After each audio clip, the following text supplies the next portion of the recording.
네, 안녕하십니까. 대장간입니다. 오늘은 오토바이, 스쿠터, 특히 PCX 이 보호업 튜닝에 관해서 얘기를 해보겠습니다. 요새 보호업 질문이 좀 많이 올라와요. 메일로도 물어보시고 뭐 이러는데 보호업에 대해서 잘 모르시는 것 같아서 간단하고 쉽게 좀 설명을 드려볼게요. 자, 우선 두 가지 부분을 설명을 드릴 거예요. 이 첫 번째가 기술적 불안정성, 두 번째가 이 법적인 부분인데, 이 기술적 불안정성은 이 보호업을 하면 그 배기량이 늘어나잖아요. 이 늘어난 배기량만큼 연료가 들어오느냐, 이게 핵심이거든요. 그리고 두 번째, 이 법적인 부분은 이 사업장과 운행자 이 둘 다 처벌받을 수 있어요. 그래서 이거에 대해서 좀 설명을 해볼게요. 자, 우선 카브레터 시대, 요새 오토바이 입문한 발인이들은 잘 모르겠지만 오토바이를 좀 10년 이상 탔다 이러면은 이제 카브레터 오토바이가 뭔지 알 거예요. 이 캬브 시대 때는 보호업이랑 엔진 수압을 많이 했어요. 물론 법적으로는 이것도 불법이에요. 그런데 어떤 기술적인 완성도는 괜찮았어요. 그게 뭐냐면 예를 들어서 이 125 스쿠터를 150 또는 200으로 보호업을 할 때 이 실린더, 피스톤 관련 부품, 이쪽 부분을 150이나 뭐 200짜리로 교환을 하는 거죠. 그리고 이 캬브레타도 200짜리로 교체를 하는 거예요. 그러면 이 배기량이 커진 만큼 혼합기도 증가하기 때문에 그 하드웨어랑 연료량이 밸런스가 맞았어요. 기술적으로는 노말했습니다. 그런데 법적으로는 이것도 불법이에요. 예전에는 좀 법이 지금보다는 조금 이렇게 느슨했어요. 그래서 125 스쿠터에다가 300 엔진 얹어가지고 타고 다니고 50cc 스쿠터에다가 막 125, 200 엔진 얹어가지고 뭐 타고 다니고 막 이랬어요. 캬브레터 시대 때는 그 실린더가 늘어난 만큼 연료량도 거기에 맞게 조절이 됐다. 기술적으로는 그래도 괜찮았다. 요거를 얘기를 하는 겁니다. 자, 그런데 지금 나오는 오토바이는 전부 전자 제어예요. 캬브레터가 아니고 연료를 이 인젝터가 분사를 하는데 요게 ECU가 제어를 해서 연료를 분사를 한다고요. 연료 분사 시점, 연료 분사량, 점화 타이밍까지 여기에 뭐 여러 가지 센서가 있는데 저거 여러 가지 센서를 바탕으로 연료 분사량을 조절을 해요. 자, 어떻게 하느냐? 공기의 양, 공기의 온도, 엔진의 온도, 산소 센서의 신호 이 여러 가지 데이터를 받아서 ECU에서 인젝터로 연료 분사를 하는 거예요. 그러니까 지금 현재 판매되고 있는 오토바이는 전부 이 전자 제어이기 때문에 이 오토바이를 보호업을 한다 그러면 보호업 관련 부품을 우선은 전부 교체를 해야 되고 그 다음에 ECU를 교체를 해야 됩니다.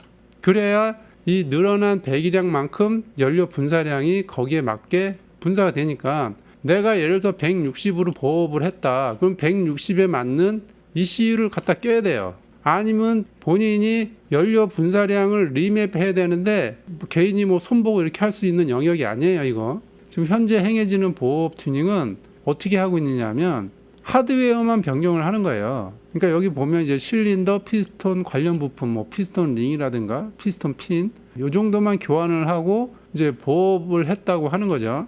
지금 전자제어 시대라고 했잖아요. 자, 머리는 125, ECU는 125인데 몸은 여기만 변경이 돼서 150이 된 거예요.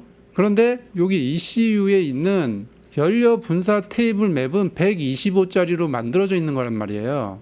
지금 이거예요, 이거. 공기의 양, 공기의 온도, 엔진의 온도, 산소 센서 신호, 이 테이블 맵이 125에 맞춰져 있다는 얘기예요. 그러니까 ECU를 교환하지 않고 여기 실린더하고 피스톤만 바꾸면 연료 분사량과 분사 타이밍 이게 맞을 수가 없죠. 제가 얘기하는 거는 정석을 얘기를 하는 거예요. 그러니까 실린더가 150이라 그래서 연료 분사 테이블 맵이 150으로 바뀌는 게 아니라는 얘기예요. 그래서 기술적으로 불안정하다 이 얘기를 하는 거예요. 125에서 맞춰져 있는 최적의 연료 분사량은 여기서는 조절이 잘 안 되겠죠. 여기 ECU는 125에 맞춰져 있는 거기 때문에 뭐 당장 문제가 생기지는 않더라도 최적 효율로 연료 분사가 되지는 않는다는 얘기입니다. 그래서 기술적으로 불안정하다 이 얘기를 하는 거고, 그래서 이 하드웨어만 변경하는 거 ECU가 변경이 안 됐기 때문에 시스템적으로 불안정하다 이 얘기를 하는 겁니다. 자, 법적인 부분을 좀 살펴보겠습니다. 보업을 만약에 125에서 160으로 보업을 했다. 그러면은 그 구조 변경 허가를 받아야 돼요.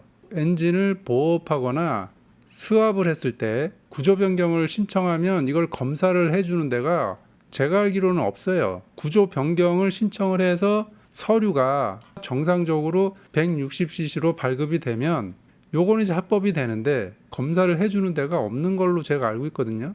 엔진 스왑이나 보업을 해가지고 정식으로 구조 변경 신청을 해서 이제 검사에 통과를 해서 서류가 발급됐다. 그러니까 합법적인 구조 변경이 이루어졌다. 이런 얘기를 들어본 적이 없어요. 그러니까 구조 변경 그 검사 자체가 불가하기 때문에 보업을 하게 되면 불법이 되는 겁니다. 만약에 이 보업차가 사고가 났는데 예를 들어서 우연찮게 이게 보업된 차량인 거를 알게 되면 당연히 보상을 안 해주죠. 보험은 125로 들었는데 160으로 불법 개조된 차량이기 때문에 보험 보상을 안 해주죠. 그리고 우리나라 면허 체계가 125 기준으로 2종 소형으로 나눠져 있는데 뭐 면허까지 만약에 2종 소형이 아니다. 그러면 이제 이 보업 차량을 운전한 운전자는 또 불이익을 받을 수 있는 거죠. 그리고 이 보업한 차량이 만약에 사설 검사소, 이 사설 검사소에서 이 보업한 오토바이, 뭐 스쿠터 이런 게 만약에 합격이 됐다. 그런데 이런 사실이 기자한테 이 제보가 들어가서 이게 뉴스로 나오면 사설 검사소 폐쇄할 수도 있어요. 그러면은 전부 TS 공단 가서 FM대로 이제 검사를 받아야 돼요. 그 TS 공단이 좀 더 타이트하게 검사를 하죠. 그러니까 사설 검사소가 폐쇄되면 오토바이 유저들이 더 이제 피곤해지는 거예요. 현재 오토바이의 그 보업은 뭐 이렇게 대단한 특수 기술이 아니다. 그냥 단순 조립입니다. 그리고 현재 행해지는 이 보업은 기술적으로 불안정하다. 이 하드웨어만 변경이 됐지 소프트웨어가 변경이 된 게 아니라서 그러니까 반쪽짜리 보업 튜닝이다. 이렇게 보시면 됩니다. 그리고 구조 변경 없는 보업은 불법이기 때문에 법적인 보호를 받지 못한다. 요걸 알고 계시면 되고, 그 다음에 뭐 이런 그 오토바이 보업 튜닝이 자꾸 이렇게 불거지면 정말 그 일반 라이더들한테도 피해가 갈 수가 있다. 자, 오늘은 이제 그 오토바이 보업 튜닝에 대해서 알아봤는데, 그 행여라도 구조 변경을 받아서 등록 서류가 나오신 분 있나요? 네, 있으신 분은 좀 댓글로 좀 알려주세요. 엔진 스왑 또는 보업을 해서 합법적으로 구조 변경을 신청을 해서 검사를 받고 통과하신 분이 있으시면 좀 댓글로 좀 알려주시고, 제가 알기로는 지금 현재 검사하는 시스템이 갖춰져 있지 않는 걸로 알고 있어요. 그러니까 현재는 합법적인 서류가 나올 수가 없는 구조이기 때문에 이 보업 튜닝은 불법인 거예요. 그래서 될 수 있으면 이런 거 하지 마라. 반쪽짜리 튜닝에서 얻을 게 뭐가 있습니까? 괜히 호기심 많은 발인이들 막 꼬시지 말고 발인이들은 정신 차리고 이런 보업 튜닝에 넘어가지 마시기 바랍니다. 구조 변경이 안 되기 때문에 불법입니다. 그걸 알고 보업은 하지 않는 게 좋다. 이렇게 하시면 될 것 같습니다. 오늘은 여기까지 하겠습니다.